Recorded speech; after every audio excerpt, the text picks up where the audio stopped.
This is What If 2.0. Today we are discussing what if Iran built a dirty bomb. The war is over, but the world doesn't feel safer. In just 12 days, the Middle East became a furnace. Explosions rocked ancient cities, night skies filled with streaking missiles, and beneath the sand, Iran's nuclear dream was buried, brick by shattered brick. Israel, backed by the United States, had launched a coordinated offensive. Their targets? Underground centrifuge halls, hidden uranium bunkers, secret missile depots. The mission? Eradication. And on paper, it worked. Iran struck back. Missiles roared into a U.S. airbase in Qatar, leaving dozens wounded. Fleets scrambled. Air defense lit up the night. And then, silence. A ceasefire emerged. Tense, unspoken, and fragile. But when the dust settled, a mystery remained. Where is Iran's 400 kilograms of 60% enriched uranium? It was never recovered, never destroyed, just gone. If you're into stories that dive deep into global shadows and terrifying possibilities, hit that subscribe button right now. You don't want to miss what's coming. 1. The war that left a shadow. For years, Iran walked a tightrope, enriching uranium for peaceful purposes, yet inching closer to weapons-grade capability. At 60% enrichment, the line between civilian and military use blurred. Weapons-grade uranium sits at 90%, but once you're past 60%, the sprint to 90 is measured in days, not years.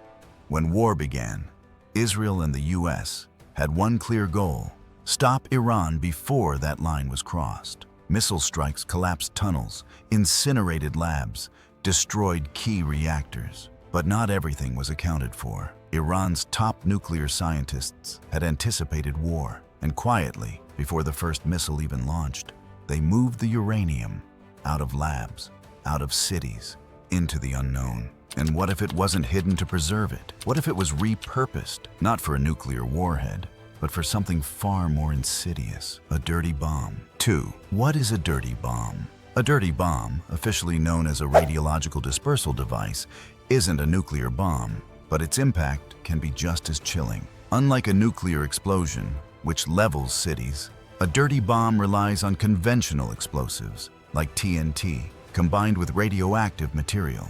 When it detonates, the physical blast may be limited, but that's not the true threat. The real danger lies in the radioactive dust it scatters. Tiny, invisible particles that drift through the air, settle on streets, cling to clothes, and enter the lungs. You can't see it, you can't smell it, but it stays, contaminating everything it touches. Radiation doesn't destroy buildings, it destroys confidence. Entire districts can be abandoned for decades. Economies can collapse overnight. Hospitals overflow with the fearful, not just the injured. The genius and horror of a dirty bomb is that it doesn't aim to kill thousands instantly. It aims to terrify millions endlessly. Its real weapon is panic. 3. Iran's new strategy. With its nuclear ambitions buried beneath rubble, Iran faced a critical choice: retreat or reinvent. Direct confrontation with Israel or the U.S. was no longer feasible. Instead, Iran turned to a darker strategy: asymmetrical warfare.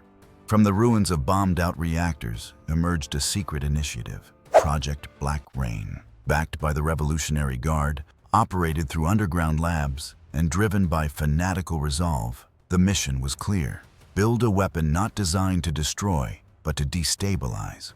A dirty bomb not to kill millions, but to terrorize them. Fear, not firepower, would be the new doctrine. And the key ingredient? The missing 400 kilograms of 60% enriched uranium. Useless for a full nuclear warhead, but perfect for radiological warfare. Dust it, pack it, detonate it, and watch the psychological shockwaves ripple across the world. Iran hadn't just survived the war, it had transformed the battlefield into a silent, invisible war of the mind. Still with us? If this story is keeping you on the edge of your seat, make sure to subscribe right now. We've got more global scenarios coming that you won't find anywhere else. 4. Choosing the target. Istanbul.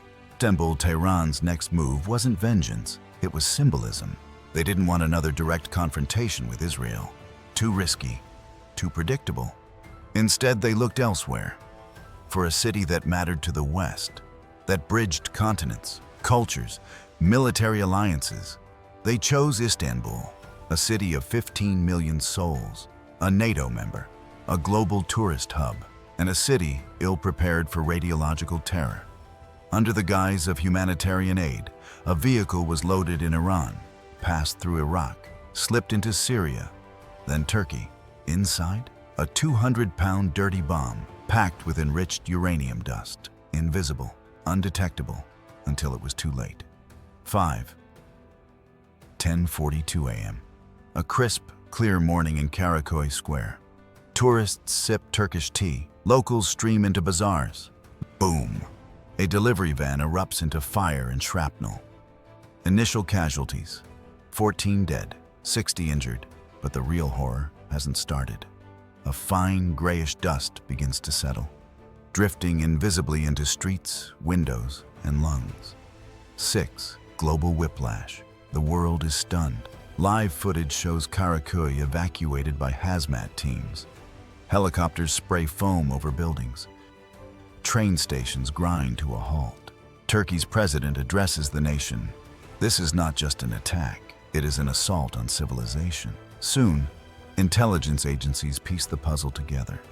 A specific uranium isotope, traceable back to Iran's stockpiles. Intercepted comms between operatives in Syria. Satellite images of the vehicle's route across borders. All roads point to Iran.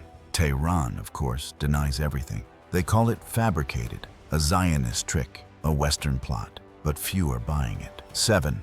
The world responds. The global response is swift and seismic. Turkey invokes NATO Article 5. An attack on one is an attack on all. Israel mobilizes air defenses.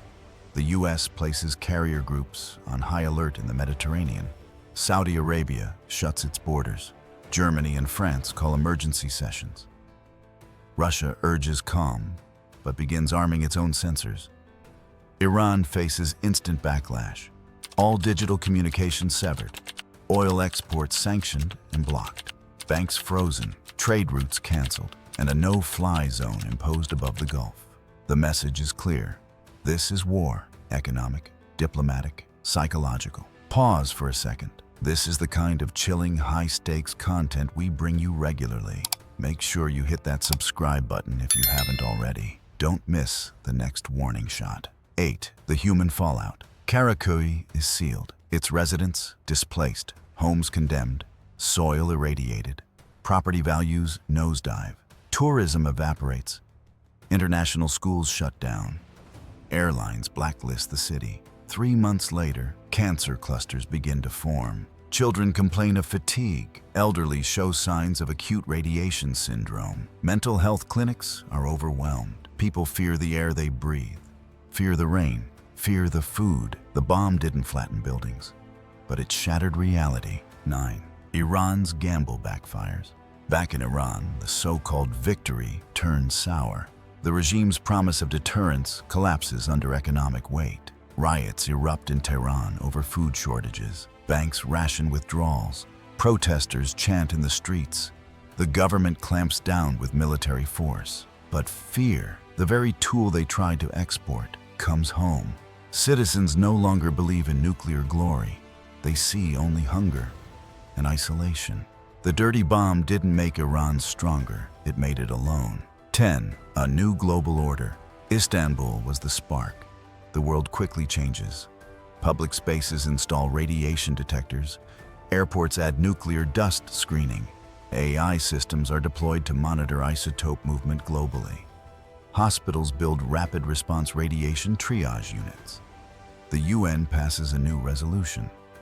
No export of medical isotopes without GPS tracking and real-time telemetry. Nuclear material, once energy's future, now becomes terror's signature. 11. Pandora's box is open. Iran's act inspired others. In the shadows of Eastern Europe, Southeast Asia, and North Africa, terror groups begin to plot, not to build bombs to level cities, but to turn invisible particles into fear. One contaminated truck, one hidden radioactive capsule, one major city in lockdown. That's the future of modern warfare. It's not just about bullets or missiles. It's about dread. Conclusion: fear unleashed. What if Iran built a dirty bomb after its war with Israel? It didn't start a new war, but it started a new era. One where fear spreads faster than fire. Where cities fall silent not from destruction, but from doubt. Where one truck can kill an economy. It proved that modern war is no longer just about force. It's about psychology. It's about the unknown. It's about terror you can't see and can't stop breathing. Let's hope it stays a what if. But if it doesn't, are we ready? If this story made you think twice about the invisible threats of our time, subscribe to What If 2.0 now. This is only the beginning of the scenarios we explore.